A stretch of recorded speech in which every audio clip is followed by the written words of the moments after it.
Police radio static then. We need paramedics. Pregnant woman, collapsing. This audio went viral 3 days ago. 2 million views. Trending across Reddit and Twitter.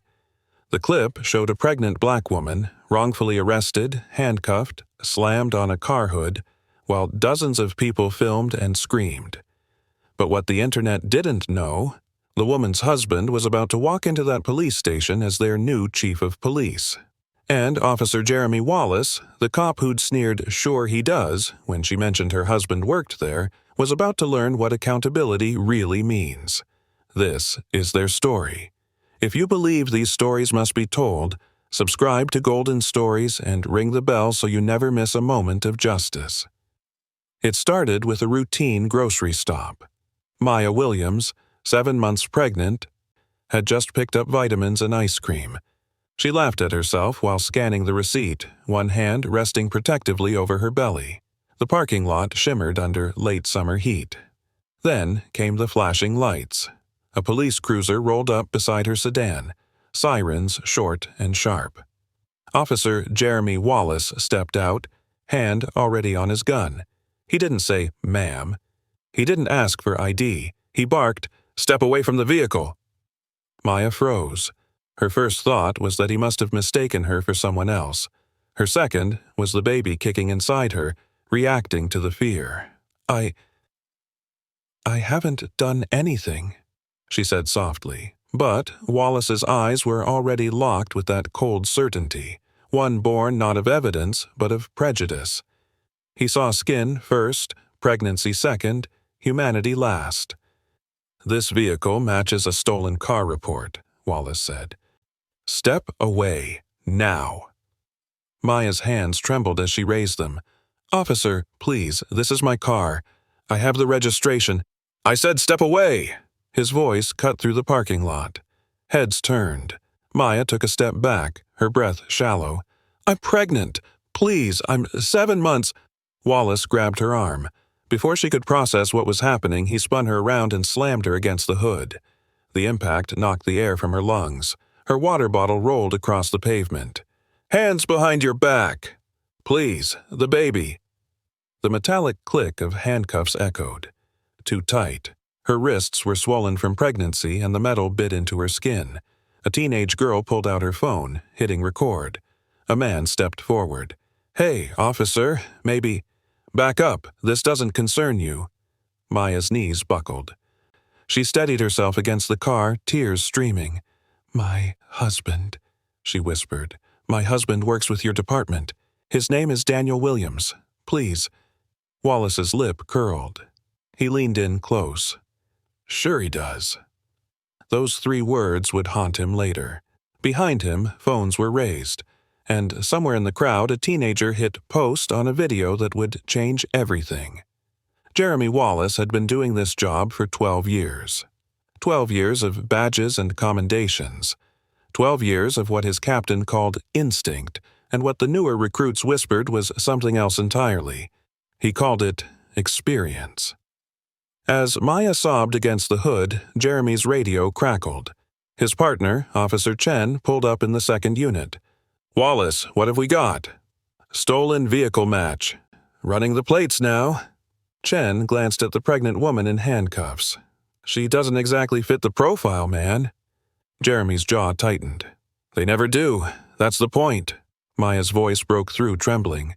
"Officer, I'm pregnant. Please, just check the registration. It's in the glove box." Jeremy didn't respond. Protocol was protocol. You secure the suspect first. "Run the plates," Jeremy told Chen. The crowd was growing. Phones out, recording. Chen's radio crackled. Dispatch came through, clear. "Unit 47, plates come back registered to Maya Williams, 2019 Honda Accord. No match on the stolen vehicle report.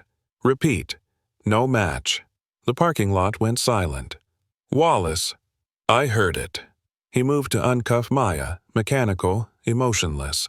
But as the metal released, her legs gave out. She crumpled to the pavement, gasping, clutching her belly. "Ma'am!"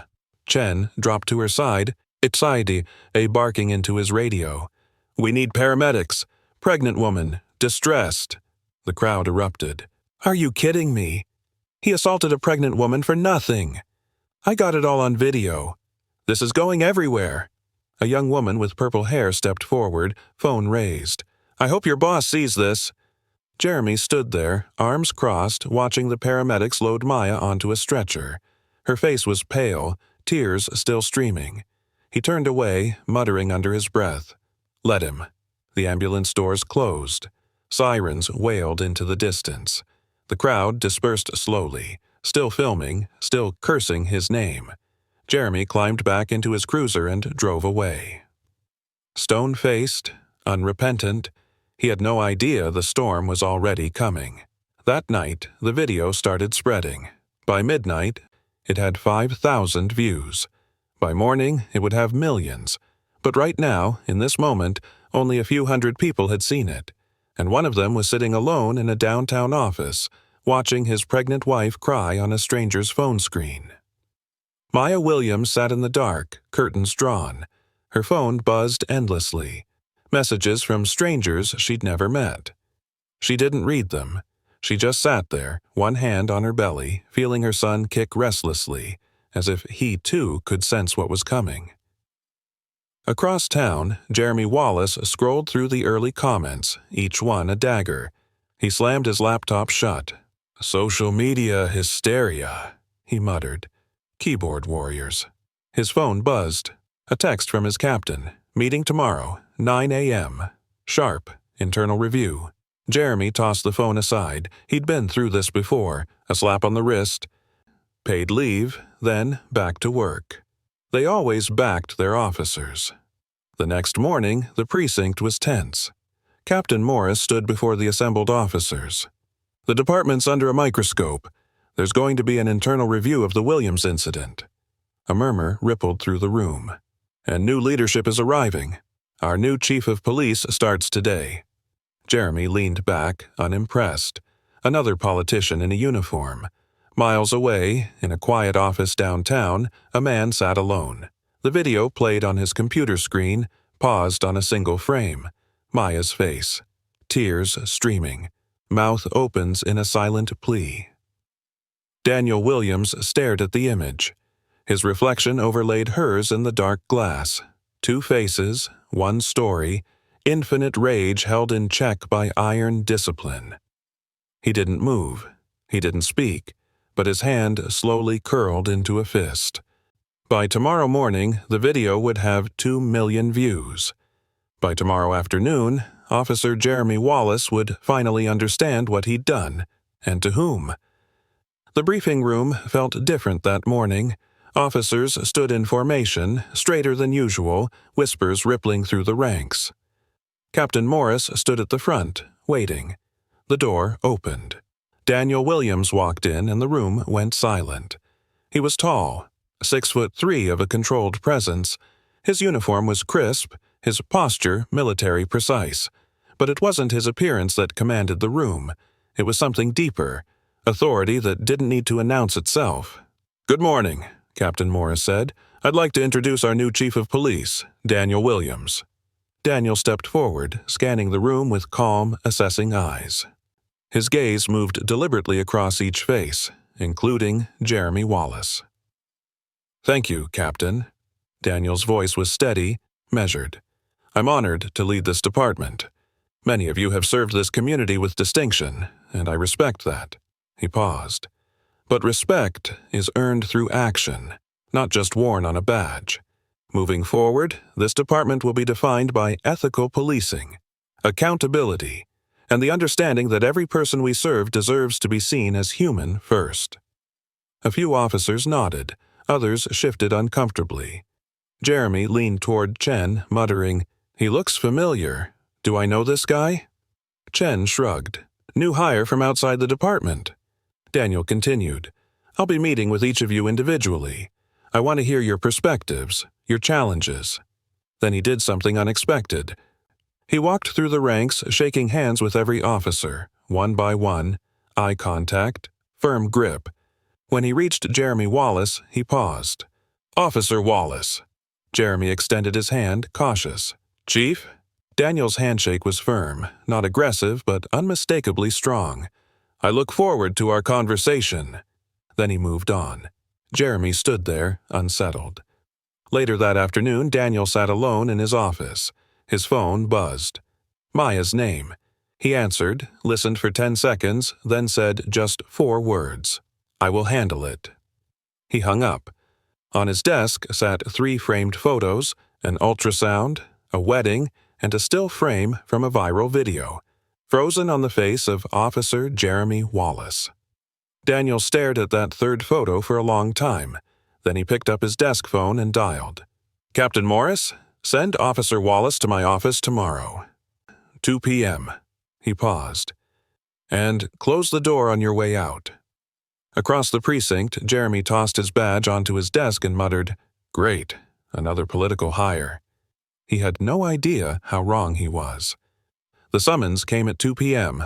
Officer Wallace, Chief's office. Now. Jeremy smirked as he read the text. Finally. Time to set this new chief straight about how things really work.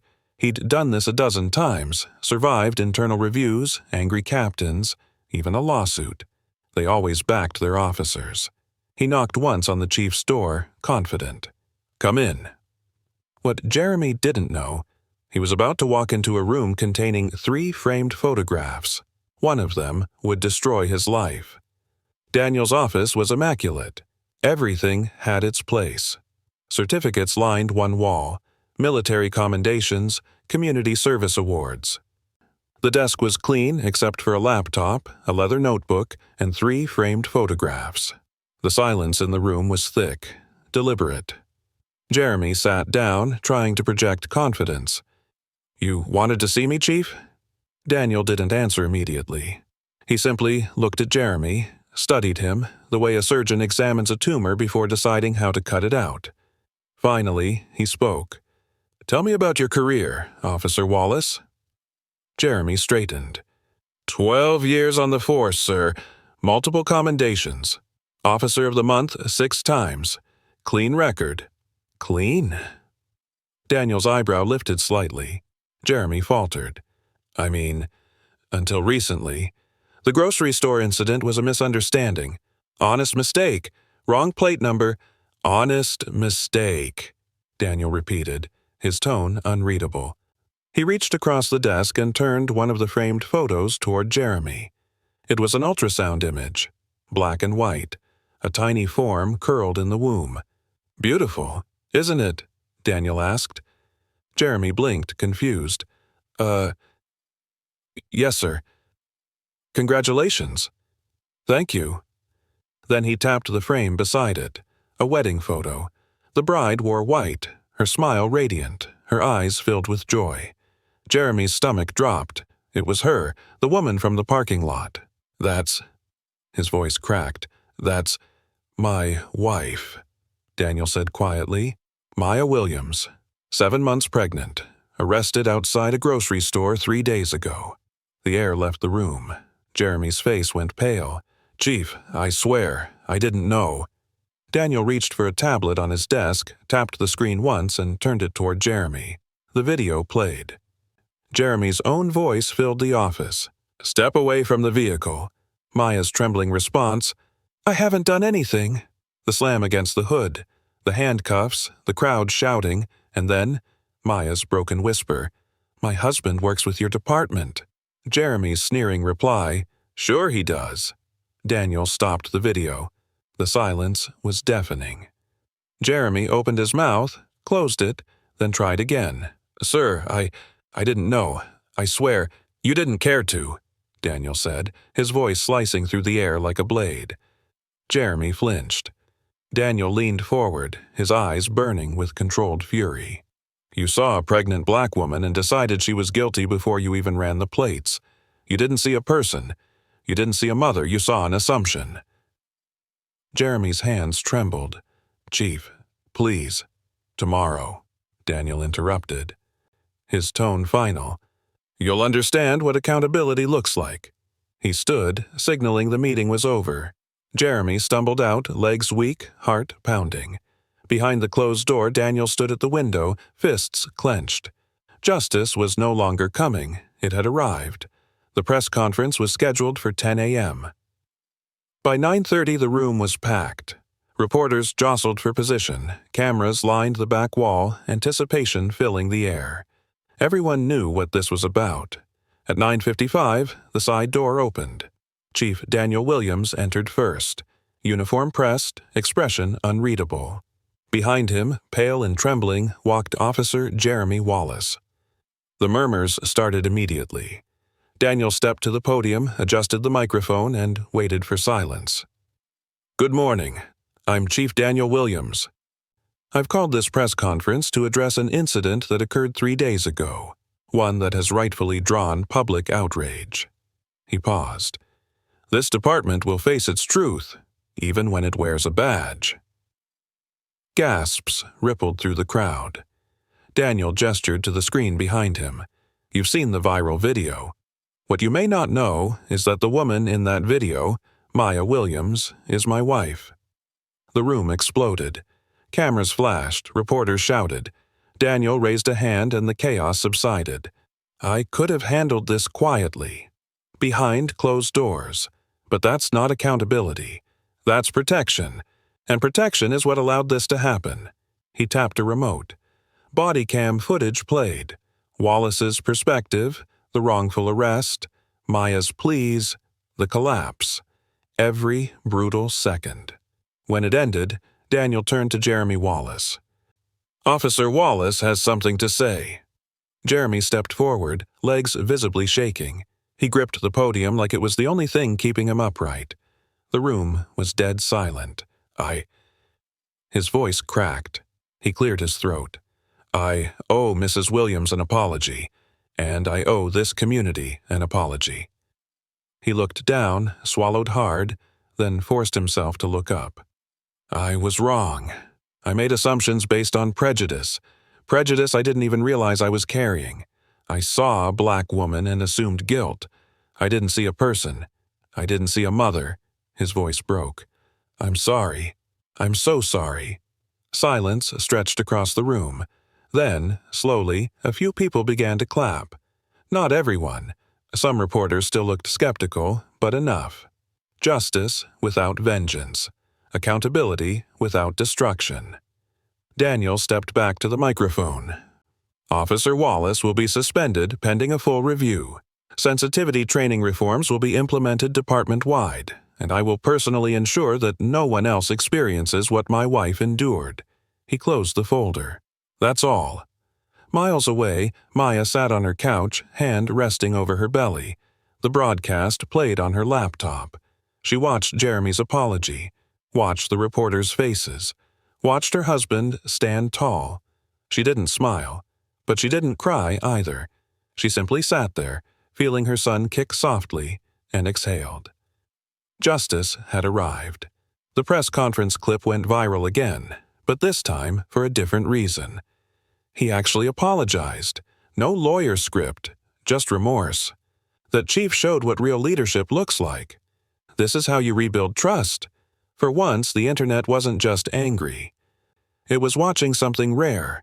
But the story wasn't over. 3 weeks later, Jeremy Wallace stood outside the chief's office one last time, holding a manila envelope. Inside, his formal resignation letter. He knocked. "Come in." Daniel sat at his desk, reading a report. He looked up, gestured to the chair. Jeremy sat, then slid the envelope across the desk. He reached into his pocket and placed his badge beside it. The metal gleamed under the light, a symbol of everything he'd been and everything he could no longer be. "Thank you," Jeremy said, meeting Daniel's eyes, "for not ending me." Daniel leaned back, regarding him thoughtfully. "Endings are easy," he said. "Change is harder." Jeremy nodded, the weight of those words settling deep. "I know." He stood, extended his hand. Daniel shook it, firm, final, respectful. Jeremy walked out of the precinct for the last time, feeling lighter than he had in years. Over the following weeks, something changed. Jeremy started showing up to community sessions. Not for credit, not for cameras, just showing up. A photo surfaced on Reddit. Jeremy Wallace, in civilian clothes, teaching a kid to tie his sneakers at a youth basketball event. Caption: the same cop from that viral video, different man now? The comments were mixed. Some skeptical, some hopeful, but everyone agreed on one thing: he was trying, and sometimes that's where redemption starts. Daniel sat in his living room scrolling through the comments on his laptop. Maya walked in, 9 months pregnant now, moving carefully. She sat beside him, glancing at the screen. "They're finally seeing the right story," she said softly. Daniel closed the laptop and turned to her, placing his hand on her belly. Their son kicked, strong, insistent, alive. Outside, a siren wailed in the distance. But this time, it didn't make Maya flinch. It was just sound, just duty, just people trying to do better. Daniel pulled her close. "They'll remember our story," he said quietly. "Not because of the hate, but because of what we turned it into. And sometimes that was enough." What did you feel the moment Officer Wallace saw that wedding photo on his new boss's desk? Let us know your reaction in the comments below. If you believe justice was served, share this video with someone who needs to see the truth win, and subscribe to Golden Stories so you never miss another story.